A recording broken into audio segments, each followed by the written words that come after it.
Welcome to the Bare Marriage Podcast. I'm Sheila Ray Gregoire from baremarriage.com. Yes, no longer to love, honor, and vacuum.com. Yes, and I am joined by my daughter, Rebecca Lindenbach. Hi. Co-author of The Great Sex Rescue and of our upcoming book, She Deserves Better. And co-host of the podcast and most of all, mother of my wonderful grandchildren. Most of all, yes. Yes, absolutely. And we have a bit of a different podcast today. Yes, we do. Because I know that normally we talk about healthy, evidence-based biblical advice for your marriage and sex life. But today I actually want to talk about plagiarism from the pulpit. Yeah, and I mean, it seems a little bit different, but I think this actually fits in our overall kind of groove of just, calling the church to do better.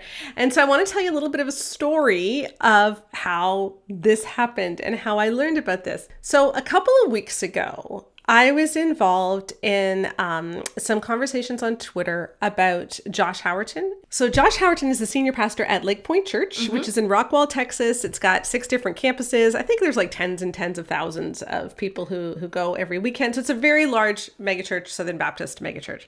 And I was concerned because this is a convoluted story that isn't really part of this podcast. I just want to let you know how this all started. Andy Wood is the incoming pastor at Saddleback. He's replacing Rick Warren. And there have been some pretty serious allegations of spiritual abuse against Andy Wood. And as well, he platformed Mark Driscoll. Yes. And actually invited him to a leadership conference, said that he just loved Mark's style. And when Mark was talking about how you need to get rid of accountability, so you shouldn't have an elders board, you should just have other pastors, making you accountable. Which is, I will say, very sketchy from someone who's been, alleged to have engaged in spiritual abuse. Right. And so we're talking about a situation where in mega churches, Mars Hill has fallen because of spiritual abuse. Harvest Bible has fallen because of spiritual abuse. I don't want to see that happen to Saddleback. And I think there's some very legitimate questions regarding Andy Wood. But Josh Howerton was defending him and prayed over him. And so I was engaging in this Twitter conversation. I was quoted in a couple of articles about it. And a woman emailed me about Josh and just said that she had gone to his church for quite a while and then eventually left because she just felt that it was not the place for her. I won't go into the reasons, but she sent me a sermon clip. She said, please listen to this sermon, this 30 seconds of this sermon. And I took a look at it, and in that, Josh Howerton was basically saying, if you resist what he's saying, you're not resisting the pastor, you're resisting God, because he is quoting from scripture. And so he was elevating his interpretation of scripture to God. Yeah. Right. So that's all interesting. But here's why this whole thing got started. On the page where that sermon was a link to another sermon he had done in March called Marriage is Hard. And this month, on the blog in September, we have a marriage misdiagnosis month where we're looking at how often the evangelical conversation about marriage misdiagnoses the actual problem. Yeah. And one of the things we're talking about is this idea that marriage is hard. And so I was just getting ready one morning, and I often listen to stuff online when I do that. And I thought, well, I'll just listen to this sermon to see if there's something that I can use here, for an illustration. And so I'm listening to the sermon, and about 15 minutes in, I'm like, wait a minute. I've heard this before. I have heard this before. And he is talking to singles about how important it is not to find the right person, but to become the right person. Yeah. And that is the thesis of Andy Stanley's book, The New Rules of Love, Sex, and Dating. Yeah. I read that book when it first came out. The publisher sent it to me. I think it was like 2015, 2016, and I loved it. Yeah, and you talked about it on the blog a bunch. Yeah, I actually have a blog post from 2016, and I'm actually going to let Andy Stanley explain what his book is about. Okay, the main thesis of his book. So I have like a bit more of a minute long clip where Andy says it better than me in a sermon that he gave. And on and on and on and on about this guy I had met at this party, and he was incredible in his job, and he was good looking. And she said, I was telling her that he was a Christian, and that he was like, Mom, I mean, he's like your kind of Christian, Mom. Like, he's the real deal Christian. Like, he doesn't just talk it, but he was talking about Jesus at this party, and I could tell his faith is real. And she was going on and on about this guy. He was just incredible. And she said her mom stopped ironing and set the iron on the ironing board and looked at her. And she said, honey, the problem is, a guy like that is not looking for a girl like you. And she said, I literally fell to the floor and began to weep. This was years ago. And that was the defining, turning moment in her life when she realized that's right. My whole approach to relationships has been, I'm going to find someone. It never crossed my mind I needed to become someone. My whole approach, every message I've gotten from culture is, if I can find the right person, everything will be all right. It never dawned on me that I need to become the kind of person that the person I'm dreaming of, hoping for, is actually looking for. Which brings us to this question for all of us, married, single, students, graduates, whatever season of life you're in. Are you the person? Are you the person you're looking for is looking for? Okay, so that is the thesis, and you need to understand that last question... Yeah, are you the kind of person the person you're looking for is looking for? That is his phrase. Yeah. It appears 23 times in his book. It's on the back cover, It's on the back cover of his book. It's in every chapter of his book, pretty much. It's always italicized, like, this is his big thing. And I've seen all over the internet people being like, like Andy Stanley says, become the kind of person you're looking for is looking for. So I'm getting ready. And I hear Josh saying all of this, and he never mentions Andy Stanley. Mm-hmm. And so we're going to just listen in to Josh's part of the sermon. Can y'all describe for me the woman that you want to marry? And they would start like describing something, and guys, it was like a creature out of Greek mythology. I mean, it was like, they would start talking about like, man, I want somebody accepting and compassionate with like the beauty of Selena Gomez and the godliness of Mother Teresa and the sense of humor of Zooey Deschanel. And they keep going on all this stuff. And they would finish their list, and I'd just like look out of the room and I would say, bro, the girl you just described would never marry you. For real. And here's my point. I'd be going, hey man, you have no job, you're addicted to porn, and you play Xbox for 6 hours a day. The girl you just described on that board is never gonna marry you. Now listen, here's what I'm driving at. The Bible says nothing, like think about this, nothing about how to find a good spouse, nothing. It says tons about becoming the right type of person and spouse. The assumption of the Bible is if you become the right type of person, you will attract the right type of person. So here, let me just say it really quick. You need to shift your focus from finding to becoming if you're single and wanting to find and attract a good spouse. So let me just say it like this, and this is a mouthful. Become the person you're looking for is looking for. But I know that's tough. Just it takes a second. Become the person you're looking for is looking for. You guys remember, let me land a plane on this spot like this. Awfully similar, don't you think? Quite similar. Quite similar. He even has the same thing on the screen that Andy did before. So very similar. And he never mentioned Andy Stanley. So then I thought, what if there's more of this that's plagiarized? I mean, what is the chance that I would actually have read the book that he plagiarized from? But it's just that's one I happen to know. So I thought, what if he's done this in the rest of his sermon? So I listened to the beginning. I just went back to where this whole section started, where he's talking about finding a spouse. And I realized, so this is about 4 minutes before what I played for you, I realized that he frames this as the myth of the one. Mm-hmm. Okay? Now, what you need to know is that Andy Stanley calls it the right person myth. That is the first chapter in his book, The Right Person Myth. And in the sermon that I've just played for you, that clip, he talks about the right person myth as well. But as I listened, I couldn't hear a lot of Andy Stanley, a lot of similar thoughts, but not exactly Andy Stanley. Yeah. But I wondered, I wonder if there's someone else. Mm-hmm. And so let me play for you something that Josh Howerton also said. The Bible it says the two shall become one. It does not say the halves shall become whole. And when two halves enter a marriage, they don't make a whole, they make hell. So you hear that laughter there. People are responding to that. So he set this whole thing up as saying, people are trying to find the person that is going to complete me. And he talks about Jerry Maguire and Renee Zellweger saying, you complete me, the whole thing, right? And so I wondered, has someone else said this? Like, are these truly his words? And I Googled it, and it led me to this sermon by Stephen Furtick, where, and I need to say, Stephen Furtick also sets up what you're about to hear with the story of Jerry Maguire and Renee Zellweger. And then Stephen Furtick says this. Go be with his wife, and it says that the two will become one. Let me tell you what it doesn't say. It doesn't say the halves will become whole. But yet we teach it and we treat it and we expect it like the halves are going to become whole. But I found out if you go into a marriage half, the two halves are going to make hell, not whole. Oh my gosh, so he literally took the dude's joke. Yeah. Like that is almost word for word the whole thing. Yeah. Yeah, exactly. And then I wondered, well, did he do it with anything else? Yeah. Here again is Josh Howerton. And here's what will always happen to you. Whoever you idolize, you will eventually demonize. That will happen to you. So if you... Okay, if you idolize, you will demonize. Right. Here, are you ready, is Mark Driscoll. Oh dear. Oftentimes relationships trigger what I'll call the law of idolize, demonize. America's greatest theologian was Jonathan Edwards, and he once said, I'm summarizing, but if they idolize you, they're going to demonize you.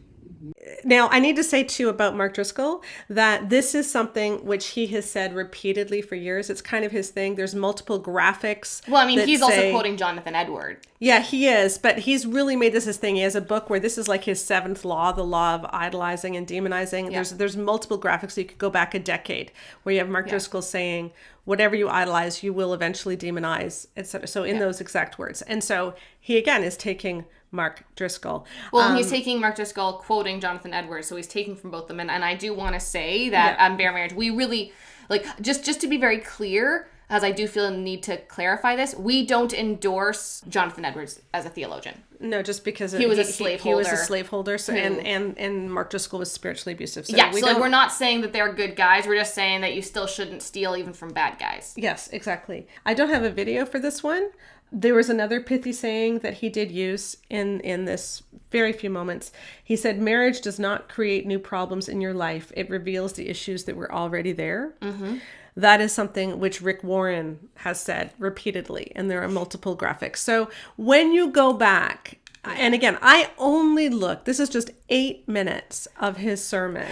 And you found 4 different people that he took Andy Stanley, Mark Driscoll, Rick Stephen Warren, Furtick. and Stephen Furtick.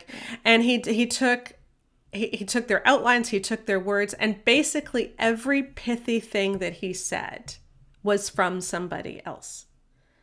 And I find that problematic. Now, he's not the only one to plagiarize. No. There's been a lot of talk about this on Twitter lately. There was a long Twitter thread about a sermon that Tim Keller plagiarized. It looks like he plagiarized from a book several decades ago.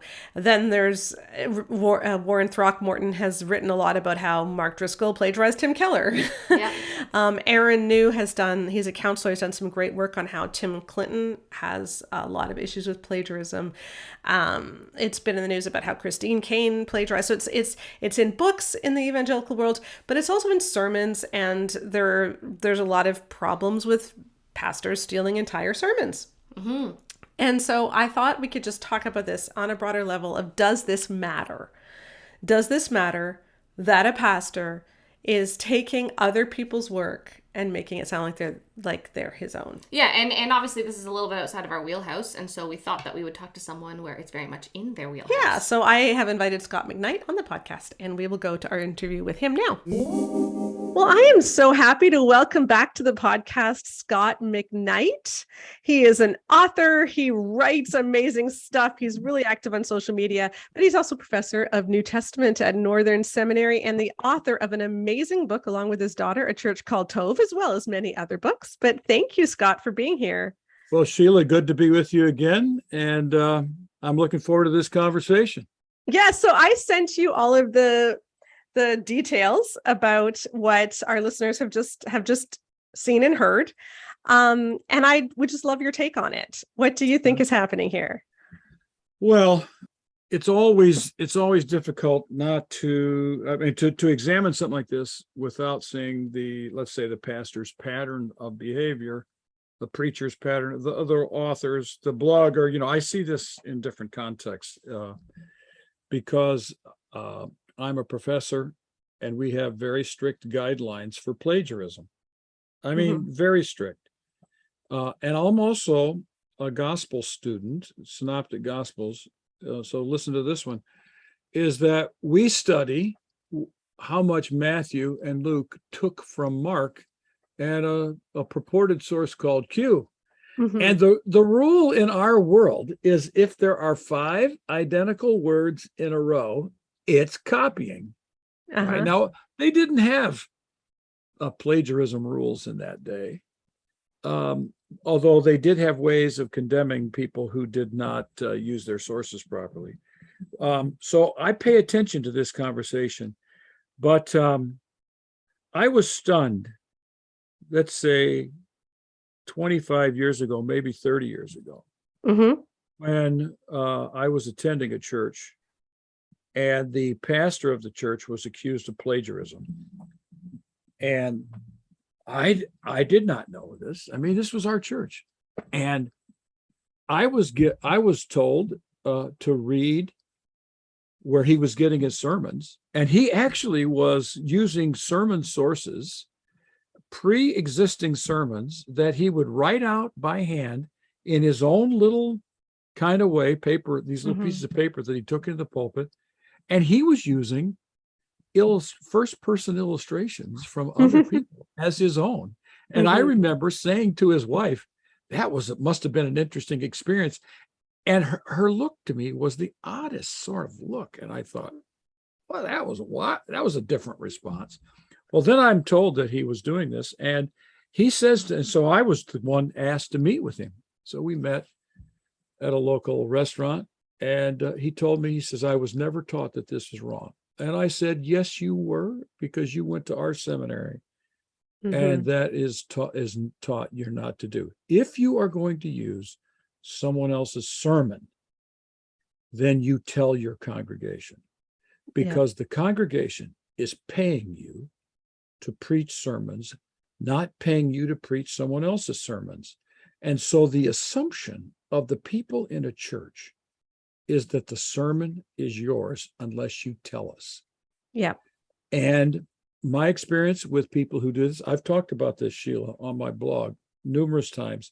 And I almost always, and I quit doing it in some ways because I was always getting phone calls from pastors who were confessing their sins. And they here's the thing, they don't say where they got their sermon. This is the pattern, because they're embarrassed by what they're doing. Yeah. So when this one pastor wasn't embarrassed, he just was giving an excuse. You know, I didn't know this was wrong. I thought this is what everybody did. Well, he knew that wasn't true, because I know where he went to seminary. I know who his preaching teachers were. So I would want to look at a pattern. To me, what I saw in, and you know, I didn't listen to it all. But what I saw was that line that you can quote like it's something you wrote yourself. Well, yeah, become the kind of person the person you're looking for is looking for. Yes. That's a pretty clever line. I can't say it. It doesn't quite roll off my tongue, but that is very clear that was taken from Andy Stanley. Okay. And if the person does not cite where he or she got that line, that's inappropriate, because that's a thematic line to a sermon that is clever beyond clever. It's like Tom Wright's line, we don't believe in life after death. We believe in life after death. Okay. That's a very clever line. If you use that, everybody knows you got that from Tom Wright. Right. If you pretend in a sermon in other words, if you give it in a sermon that people think you came up with it, and they say, that's very clever. Well, you're getting glory and credit and honor for something that is not yours. And that right there is inappropriate. Now, this person that you're talking about had a Twitter thread in which at some point he asked the question, what would you do with something you want to quote from a person, but you don't want people to go read that person or go listen to them?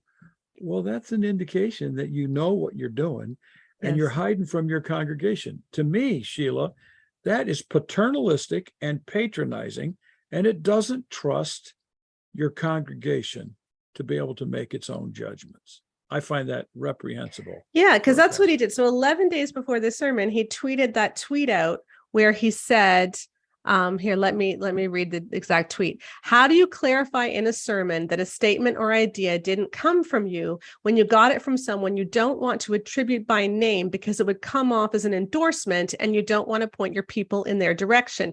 And at this point, Andy Stanley had been in the news a couple of weeks earlier for saying something controversial. I don't even know what it was. Doesn't even matter what it was, but that was also in the news. And then he followed that up with, like, would you use a generalized caveat? This didn't come from me, but I've heard it said, or I heard another Bible teacher explain it this way. And he had a number of people answering, and they all suggested something like, I read the other day, or someone said when I was reading the other day, or I heard a guy say this once. And it was all pastors responding this way. I couldn't believe it. I tweeted it out and I said, that is plagiarism. You name them no matter what. Otherwise, it's plagiarism. And people weren't agreeing with me. But what I find so interesting is what he settled on was, yes, you just simply say that you heard it said, but he never even did that. Yeah. He never even did that. He just claimed it as his own. Well, sermons are not journal articles. They're not academic performances, publications, where you're expected to play the game of attributing your sources. But everybody knows that when the central idea or the main points of your sermon or an illustration, that you know that in this point, this is where I give credit to someone. Here's what's happened. People like this have audiences that have not been taught how pastors get their sermons and create them. And they assume that their pastor is just under Jesus and the Holy Spirit in the Trinitarian upper echelons. And they don't want to hurt their reputation. They don't want to hurt these people. So they live a lie. They live a myth that they are that clever to come up with their own clever expressions every week. The burden on a pastor is big and deep and heavy to come up with sermons all the time and to come up with good sermons all the time that compete with these megachurch pastors who really are, they have what, you can call it the gift of gab, but they have extreme levels of clarity and creativeness. And they're surrounded by people who can help them come up with even more creative. And they're competing with that. All they have to do is say, I'm not as good as Andy Stanley. I'm not as good as Rick Warren. I'm not as good as Adam Hamilton. I'm not as good as whoever. And I'm not as funny as Amy Jill Levine. So this expression comes from her, or this expression comes from them. You don't have to attribute everything, but if you mentioned in a sermon that I learned a lot that I'm using in this sermon from Amy Jill Levine, or I learned a lot in this sermon from, let's say, Daryl Bach, or somebody else, people accept that. Yeah, and that would be fine. If he had just started the whole thing with, I read Andy Stanley's The New Rules of Love, Sex, and Dating, really got a lot out of one of his chapters, and let me share some of that with you. I'd be fine with that. That's right. That would be honest. The other side is it's dishonest and it's stealing. I hear these people say this. Well, the Bible writers didn't attribute sources. No, they didn't. They didn't live in our world either. They also ate terrible food and didn't wash and other things. And they didn't eat pork either. So, you can't get by with that. And then they say that everything is dependent upon someone. Well, yes, but that's not how it works. Is that you're using something particular from someone and you're making hay with it. And I often say this, you got paid for that sermon. And if you're stealing someone's sermon, I mean the whole sermon, then you should give the money to them. But if you are using the central theme of someone, cite it. If you're using their main points, cite it. If it's two words together that are a little bit clever, but not all that clever, you don't have to cite that. No, you know, but in the I think it was only 8 minutes of the sermon that I analyzed, he had 4 pithy sayings, and 3 of them I found sources for. Or no, he had 5 pithy sayings, and 4 of them I found sources for other than him. And the other one, if I looked around, I probably could have. Like, he quoted Stephen Furtick, Mark Driscoll, Rick Warren, and then Andy Stanley. None of them were his. Did he quote Andy Stanley? Well, no, but I mean, he said their words, but he never cited it. He never cited it. That's a bad pattern. I saw someone the other day, someone passed this on to me, that they clearly were using someone's sermon or someone's book or a chapter. And they had pulled from the sermon a quotation from Plato and from Martin Luther, but that's all they quoted. That's all they cited. The big thing that they got from someone else, they didn't cite. Right. And I just think it's dishonest. But now do seminaries teach that you need to cite in sermons? Because I was really surprised at how many people were responding to him, like pastors were responding to him saying it was perfectly fine not to cite. Okay, there are probably people doing the same thing. All right, I would say this. I have never talked to a homiletics professor who did not say what I just said to you. If you take the whole sermon, you tell people. If you take the main points from someone, you tell people. If you take the main theme from someone, you tell people. Mm-hmm. So they teach not to plagiarize sermons. I've never talked to a homiletics professor who didn't say that. But here's the thing. Homiletics professors love to preach. Mm-hmm. And they love to preach their own sermons because they think they're good at it. Yeah. Right. And that's what preaching should be about, is that desire to preach and the love to preach to your congregation, words for your congregation. It's not about and people expect that what you say to them is your words, not someone else's. And so when it's not, and they're not bothered when you say to them, I got this point from Tim Keller. Yeah, I know. I asked on Instagram, I had a poll going on Instagram where I said, if a preacher is preaching a sermon and he got most of it from a book, should he cite the book? Okay. 97% of people said, yes, he should cite the book. And yet last year, Josh Howerton wrote a really long Twitter thread, and I want to read it to you and get your reaction, where he was arguing that you don't need to. You don't need to. And here's the thread. I'll just read it and then you can respond. Because pastors have a heart to help, almost every pastor tells other pastors to use anything from his sermons that will help them. If my bullet fits in your gun, shoot it. I've heard Adrian Rogers, J.D. Greer, Craig Groeschel, Chris Hodges, Bob Russell, Rick Warren, etc. all say this. I give away my notes almost every week, mostly to church planters who are leading churches by themselves without any staff help and don't have 20 hours a week for sermon prep. I'm happy to do this because a church sermon is not an academia dissertation or a book journalism publication. We're not preaching to make ourselves look good, sound smart, or sell something proprietary. We're preaching for life change and to grow the kingdom. Pastors are teachers. In school, 0% of people assume everything their teacher says is their teacher's 100% original thought, and they didn't get it from anywhere else. In fact, teachers are given lesson plans and are told to use them as starting points of presentations. Nobody hears a teacher finish teaching a lesson and say, step down immediately because you didn't cite the lesson plan you got that from. Nobody hears a grammar teacher say, I before E except after C, and says, fire him, he didn't attribute. No one sees a physics teacher do an experiment and calls for his dismissal because he didn't mention where he first saw the object lesson. Why? When teachers teach, people assume they're pulling from whatever research information sources that can best help students, which is the goal. Because there's nothing new under the sun, and we've all been preaching the same Bible for 2,000 years, it is a given that pastors draw from one another, illustrations, points, sayings, structure, etc., whatever best helps the people they're teaching. But pastors are supposed to be getting their own word from God for their church. Well, yes, they are. That happens through the research process, not apart from it. Just like in commentaries, books, lectures, and articles, sometimes I'll hear something in a sermon and think, yeah, that's a word for our church right now. Think the Spirit wants me to deliver it, and I'll use an illustration or a way of explaining a passage. That is a word in season that happened through research, not individual inspiration. not going to go here, but if you really want to get salty, you know who didn't always cite sources? Bible writers, gospel writers, and others borrow liberally from the Old Testament, sometimes citing, often just saying without citing, because in preaching, what really matters is that people are helped with the truth. All that to say, in the words of Pastor James Merritt, if someone borrows liberally from one of my sermons and somebody gets saved because of it, I have an investment in it gladly.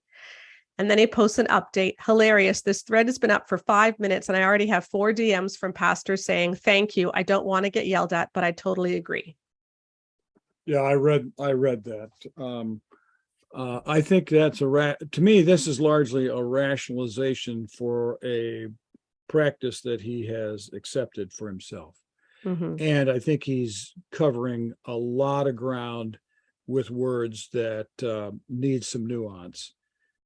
Yes, we do research, but when the central idea, I research too, but when I recognize that the central idea that I got right here, this point that came from Josephus, that I was led to by Steve Mason, I quote Steve Mason and I cite Steve Mason. Okay. Mm-hmm. Now there are times, of course, when, let's say, you don't realize that. I mean, nobody today in my world requires that if you found in Dale Allison's commentary on James 5 references to First Clement, and that now you're going to use them when you're explaining the passage. They don't expect you to say, well, because these references to ancient texts just get circulated in commentaries like crazy. Who knows who came up with these the first time? But there are, when your central point, when the central expressions that are unique to an author are reused, I think you have an obligation to tell your congregation that. Now, I think Josh Howerton has a bad practice here from what I can see. I think it's a bad habit. I don't think he's taught this in seminaries, but I think all he has to do is turn the corner by teaching his congregation how he does research and how he learns about the text. And that if he gets a central idea from someone, he's going to let them know. If he's going to get his main points, let's say he's got 4 points in his sermon and all 4 of them come from Rick Warren, then you tell people that. All right. I don't care if Rick Warren does say you can use my sermons. That's not what is taught in seminaries. And I understand that pastors learn from other people all the time. That's what they do. But when you're quoting someone, when your congregation is under the impression that this comes from you and it doesn't, you let them know that. I, at one time, was reading some really clever books, and I would write out, well, I'd say 2 or 3 words, not a whole sentence, but just a little expression. And I would write them on a piece of paper, and I would try to practice using them, and I would try to imitate them with different ways, like adapting it. And it was just things that I was learning. And I use some of those now, and I have no idea where I got them, but it's very rare. And in my sermons, I write out my sermons. I have footnotes to myself or notes to myself where I got this. And I usually use most of those in the sermon. I tell the congregation where I got that. If it's a good point, that I don't want them to think that's all my idea. Well, the funny thing is, I've actually given a talk to singles about how to choose a mate. And I have used that line. Be the kind of person you're looking for is looking for. And I have held up Andy Stanley's book and I've said, this is a great book. Yes. It's not hard. It's just not hard. No, I agree with you. I think it's about honesty. It's about integrity. And it's about realism for your congregation to take a realistic view of who you are when you're preaching and how you come to these sermons. That educates our church. It's patronizing to say, I can't quote this guy because I don't want my congregation to read this guy. Well, then don't quote him. I think the bigger question too is why would you not quote that? Let's put aside the question of Andy Stanley because he didn't want to point people to Andy Stanley, but why would you not quote Stephen Furtick? Why would you not say as Stephen Furtick so amazingly said, it's not 2 halves becoming a whole, it's whatever that was. what is the reason not to quote him, except that you want to elevate yourself and your own, you want to elevate yourself in the eyes of the congregation. Yeah. I can't think of another reason not to do it. What does it hurt to quote that person? Yeah. It's so truth. It's truth. So we need to ask ourselves that question. Why are pastors so loath to quote people? Because I think that says a lot about where evangelicalism is right now. Yeah. No, there's a lot of pressure on them to perform on Sundays. I do think that our services are far too sermon centric, and I do think that we're expecting too much out of them. But then, you know what? Just attribute it isn't that hard. So, so thank you, Scott. I highly recommend your book that you wrote with your daughter, A Church Called Tove. It's just wonderful. And I will put a link to the podcast that Scott and Laura were on talking about that earlier too. So go check out that book.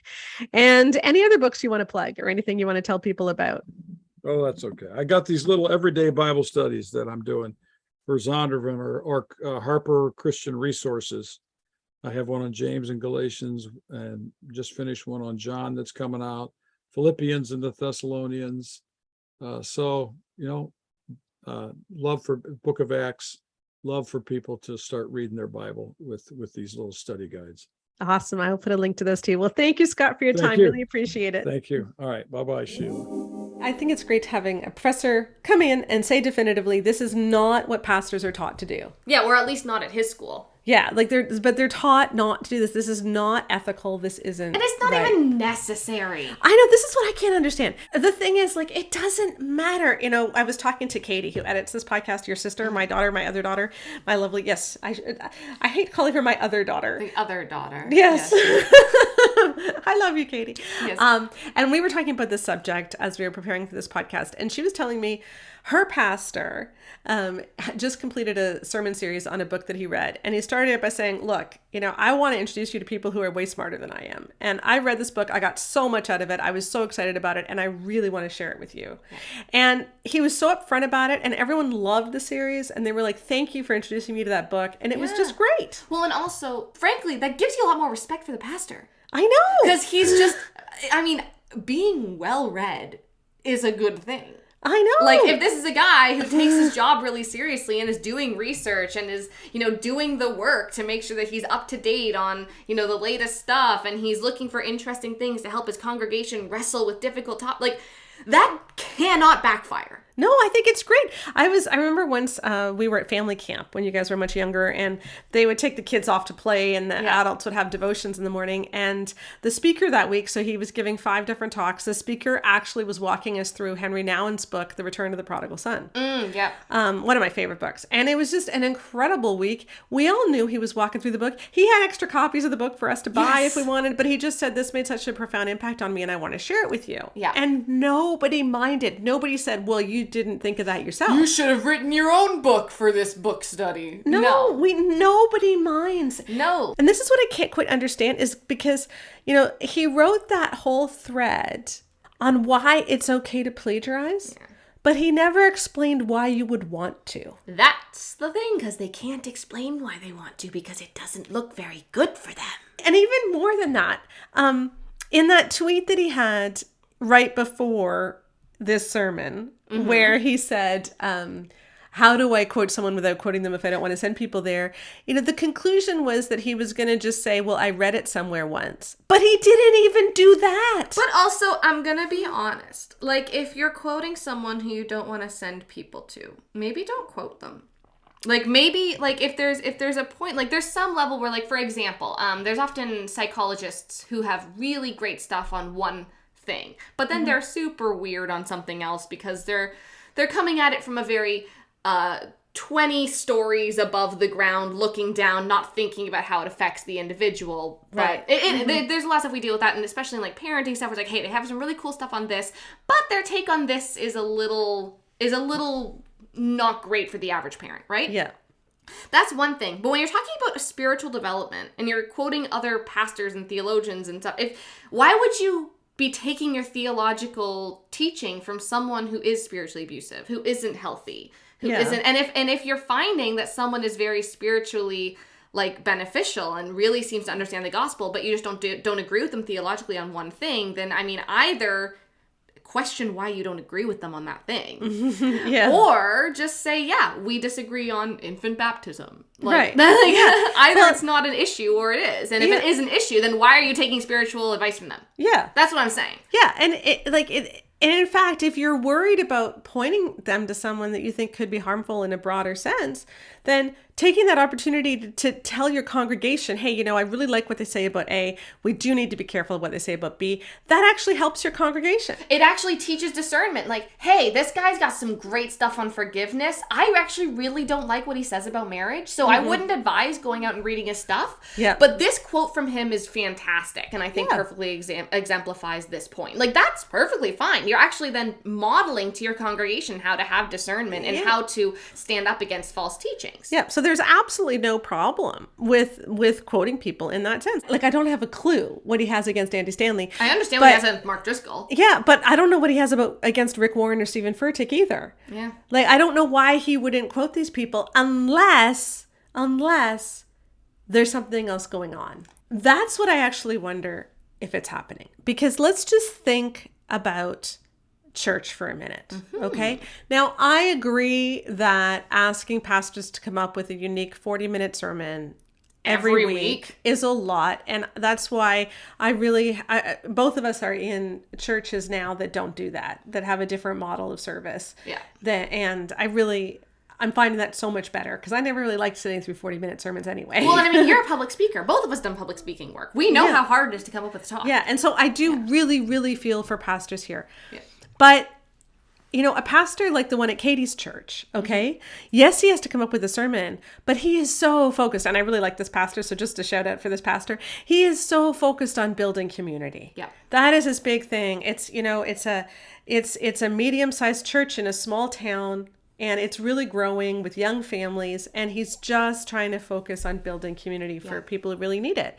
And meeting that the needs of real people in the pews. Yeah. And he has to do everything, right? Like, it's a small church. They don't have another pastor on staff. Yeah, they don't have the budget for like a communications pastor and a outreach pastor and a administrative pastor. Counseling pastor and no, he does everything. Yeah. Okay. And that's not to say there aren't amazing volunteers. I'm sure they have a secretary. Quite frankly, everyone knows what we're talking about, right? Yes. But then there are churches where there's multiple pastoral staff. Yeah. And it tends to be in those churches that the head pastor who does the teaching doesn't have a lot of other responsibilities. Yeah. They vision cast for the church. Yes. Right? They're the head of the church, the leader of the church. They're going to all the planning meetings and the vision meetings, etc. But their main role is teaching. Yeah. And their main role is coming up with a sermon. Yeah. And people flock to their church because they give such great sermons. They're often really charismatic. They can deliver a sermon really well. And so this is why people flock. If your main role is to teach and you're plagiarizing everybody else, I think that's a problem. Oh, it's completely a problem. It's completely a problem, especially because what you're doing is you're advertising a false product. Mm-hmm. Right? So what we hear all the time, especially from small pastors who reach out to us, who are saying, I'm trying to do the good work, but in essence, the oxygen is being sucked out by these mega churches. Yeah. Right? So you're a church of like maybe 250 people. Mm-hmm. You don't have the budget for like a huge youth group, a huge children's program. You don't have the volunteer base, but down the road, there's a mega church of 7,000 people who does have all of that. And they've got this great preaching. Mm-hmm. And what happens if all the great preaching is actually being stolen from other people? Yeah. So now you have this small church pastor who's just trying to do what they're supposed to do. Mm-hmm. And there's a larger corporation that's using unethical business practices to choke them out. Yeah. And we're seeing this in other areas of business too, because let's be honest, mega churches are corporations. They are not churches in the same way. Mm-hmm. Okay? You have, for instance, like take a small, say you're someone who really is into ethical fashion, okay? Mm-hmm. And you want to make ethical, locally created clothes, right? Okay. To make sure you're not exploiting anyone, you're giving a living wage, all this different stuff.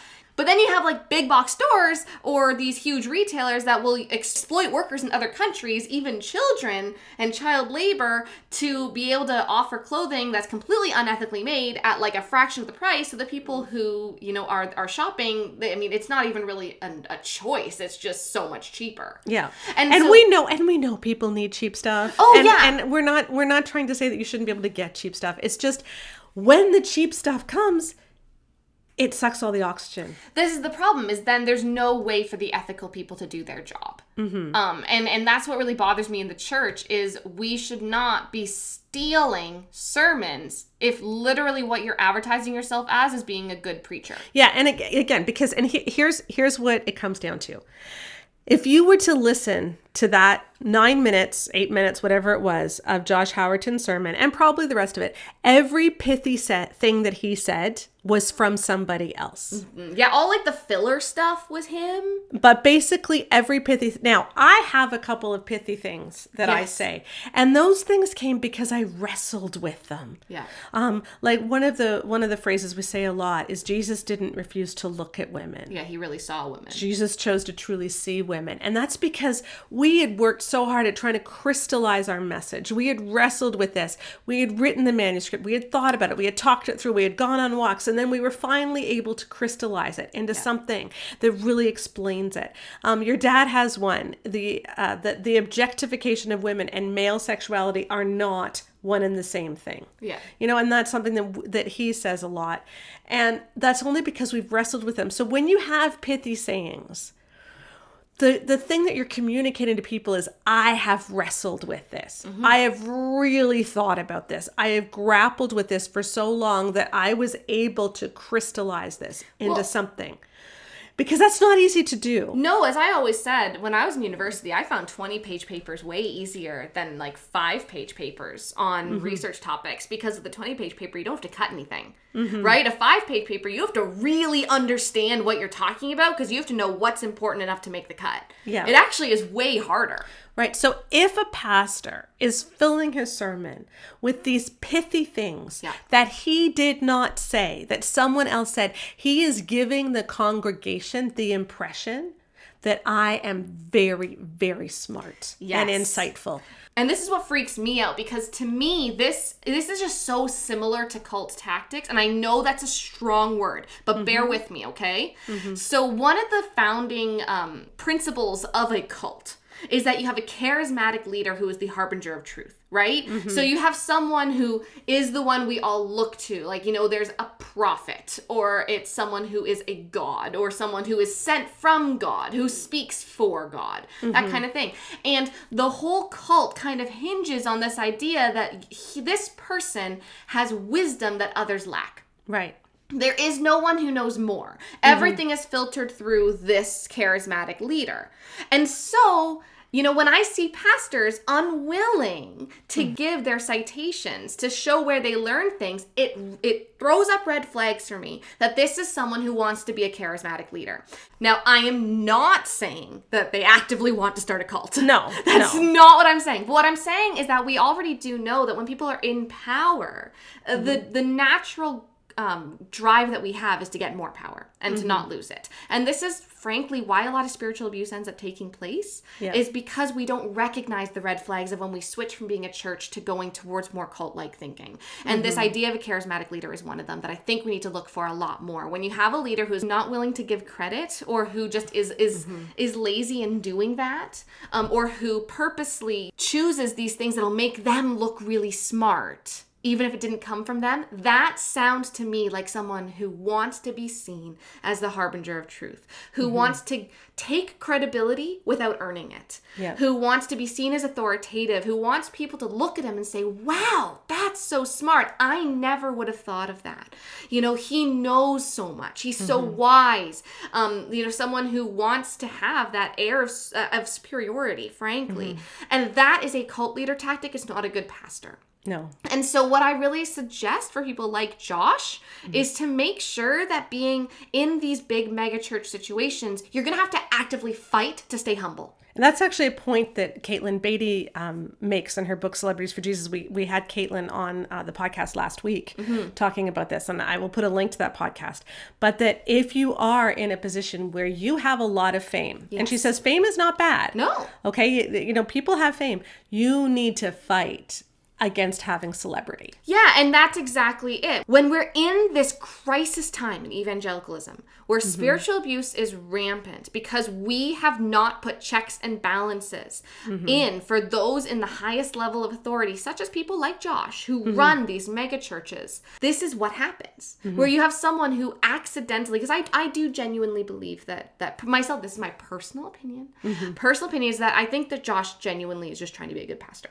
Yeah, I think he's trying to give his congregation what they want. He's trying to do the best by them. I think the problem is, though, he's not recognizing the dangers of fame, the dangers of power, and the dangers of the platform he has. And he's not humbling himself and making sure that he is acting in a way that is 100% clear on his conscience and that is completely honest and transparent. And just once again, we're seeing another person who has power, who is using that to his advantage instead of choosing to humble himself as Christ did and being that example for his congregation. Instead, you get the fame. Yeah, and again, I think what he argued in his Twitter thread was that it doesn't matter when you're plagiarizing in a sermon. You can't possibly plagiarize in a sermon because it's not about the income, right? And he says, and I just want to again read you this one tweet. But that's lying. They're passing off your information as if it's their own. And to this I say, LOL and ha ha. Yeah. Which is just, I find this very problematic that he would write such a long thread defending this practice when his whole job is to be a spiritual teacher. His whole job at church is not to do the counseling. It's not to run the youth group. It's just to give the message. And if the message that he's given is largely taken bits and pieces from all these other people, that is a problem. Doesn't mean you can't do it, but just tell others so that you're not showing a false sense of who you are. And that's what worries me, is that he's projecting a false sense of who he is in order to elevate himself and his reputation and make other people think that he is so smart. But here's what bothers me on a more just spiritual existential level. Okay. Here's what I see, and I'm going to read you a section that's not going to sound like it has anything to do with this at first. And I am going to explain myself. Ready? This is from 1 Samuel chapter 2, starting from verse 12. Okay. Eli's sons, and Eli was priest. Yeah, he was the high priest. He was the high priest at the time. Eli's sons were scoundrels. They had no regard for the Lord. Now it was the practice of the priests that whenever any of the people offered a sacrifice, the priest's servant would come with a 3-pronged fork in his hand while the meat was being boiled, would plunge the fork into the pan or kettle or cauldron or pot, and whatever the fork brought up, the priest would take for himself. This is how they treated all the Israelites who came to Shiloh. But even before the fat was burned, the priest's servants would come up and say to the person who is sacrificing, "Give the priest some meat to roast. He won't accept boiled meat from you, but only raw."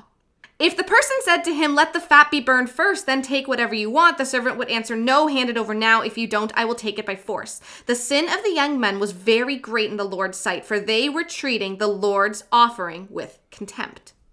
Okay, so what was happening was they had this idea the priests had to eat. Yeah, and they got their food from the sacrifices and offerings. But there was this very specific thing that they could eat. It was a ceremonial thing to make sure that the priests weren't simply taking the best stuff, right? They would sometimes they might get the drumstick, right? But sometimes they wouldn't, right? Like it was just kind of, you just stick the fork in, you get what you get, and you're grateful unto the Lord. That's what they're supposed to do. And then these guys are saying, well, we can game the system.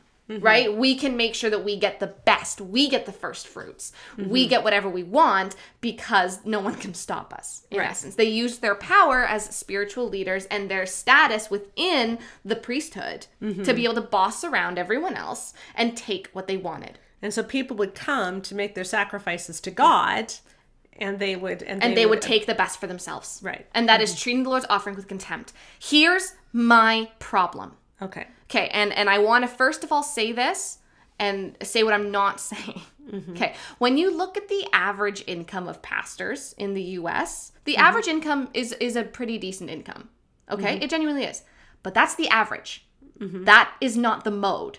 Okay, that doesn't mean that the most pastors are paid a pretty decent living wage average.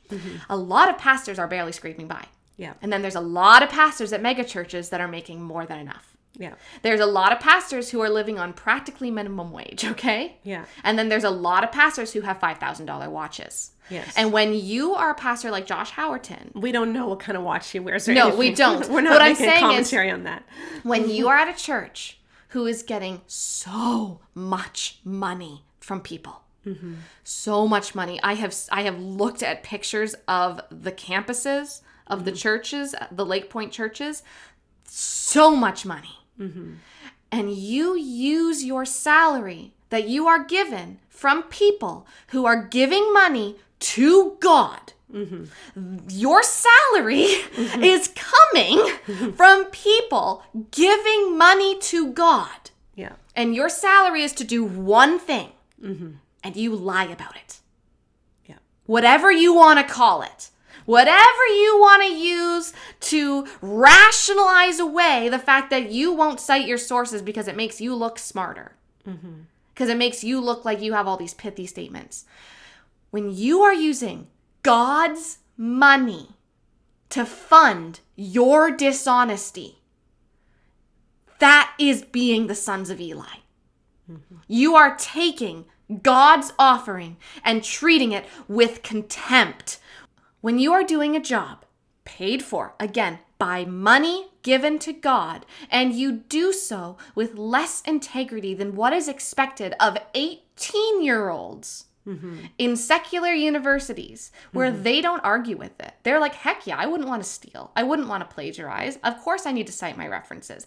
When the thing that would simply fix all of this is something that would just humble you a tiny bit in front of your congregation. Just make you seem a little bit less like you have all the answers. Yeah. Just make it seem like maybe you do actually really also learn from people and maybe you aren't the smartest person around. When that's the only thing getting in the way of you in honesty and you choose not to do it. Yeah. I don't see how you are any different than Eli's sons. There are pastors out there who feel the burden of working because of God's money. There are pastors out there who feel that responsibility greatly. There are pastors who are living lives where they are dedicated to caring, feeding, nurturing the sheep, where they are doing everything so their conscience can be clear. And yeah, they make mistakes. And yeah, they screw up sometimes. And yeah, they don't get it all right. And yeah, we all have theological blind spots and all that stuff.